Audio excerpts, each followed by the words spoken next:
Welcome back. Today we have a word, an event based on religious differences, an amendment, a birthday, a song, and a quote. So grab your favorite cuppa, sit back, and let's check it out.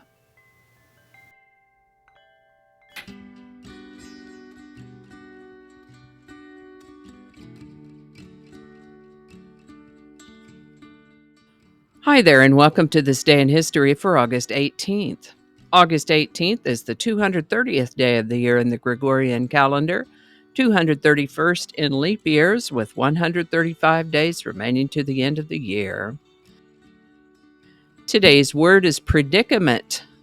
Predicament is a noun that generally refers to a difficult, unpleasant, or embarrassing situation, or an unpleasant situation that is difficult to get out of. A quandary, a dilemma, a plight.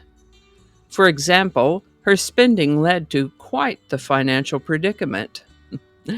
The word predicament comes to us from Latin, where it meant a state of being, condition, or situation. First known use of the word predicament is in the 1300s. Predicament. And with that, we've talked before about the differences and conflicts between folks of differing religious views, such as the English and European Reformations and Protestants versus Catholics. You had Henry VIII in England, who started the Church of England because the Pope wouldn't let him simply end his marriage and marry the next pretty face.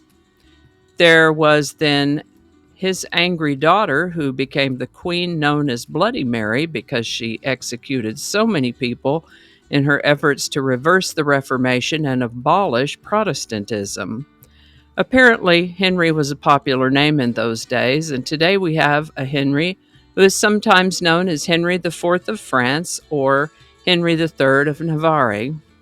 No need to get them confused, though. Henry III of Navarre was born 6 years after Henry VIII of England died and became King of Navarre when he was 19.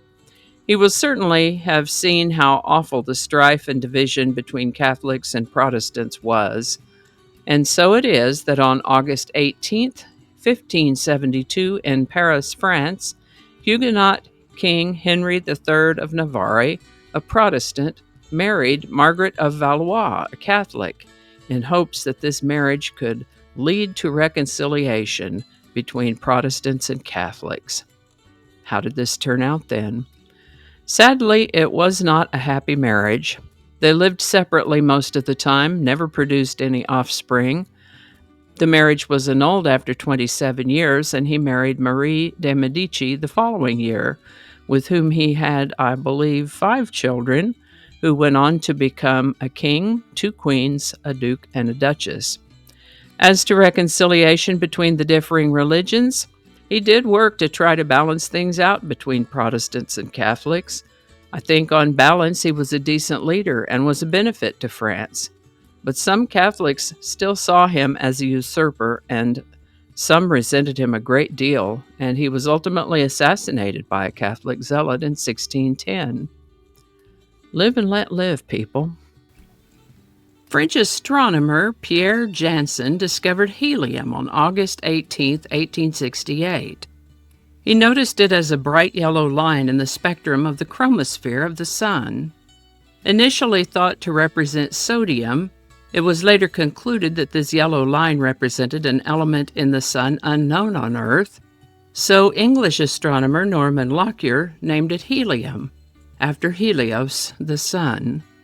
Interestingly, the suffix IUM is usually applied to metallic elements, but Mr. Lockyer, being an astronomer, was unaware of the chemical naming conventions. It would be about a dozen or so more years before helium would be detected on Earth. Helium. This is the birthday of Rosalyn Carter, born August 18, 1927. She married Jimmy Carter in 1946 and became the First Lady of the United States when her husband Jimmy became president in 1977. Ms. Carter passed in 2023 at the age of 96. Today's song is Good Times by Chic, number 1 on August 18, 1979. Gathering inspiration from many sources, Good Times was written by Bernard Edwards and Nile Rodgers. Good Times is decidedly disco-flavored and ended up on Rolling Stone's list of the 500 greatest songs of all times, and is one of the most sampled tunes in music history. Good Times by Chic, number 1, August 18, 1979. Link in the description. How about that?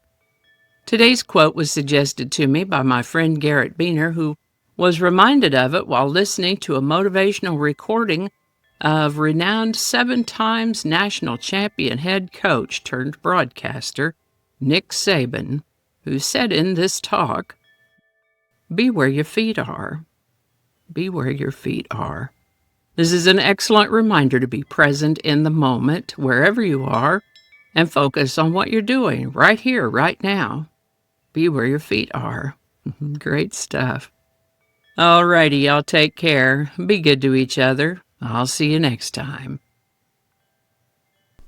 And I think that's going to do it for us today. Thank you so much for watching. Consider subscribing if you haven't already. Feel free to share this video with a link in your email, messaging, or social media. If you enjoy this series, you can check out the playlists in the description. You can find me on BitChute, Facebook, Odyssey, Rumble, YouTube, and X, as well as on a blog page called No Really. No Really. No Really. Consider following my Day in History page on Facebook if you're on Facebook. I also have a Patreon account now, or you can buy me a coffee. All those links are in the description. Alrighty, that's all I can think of right now. Thanks again, and I'll see you next time.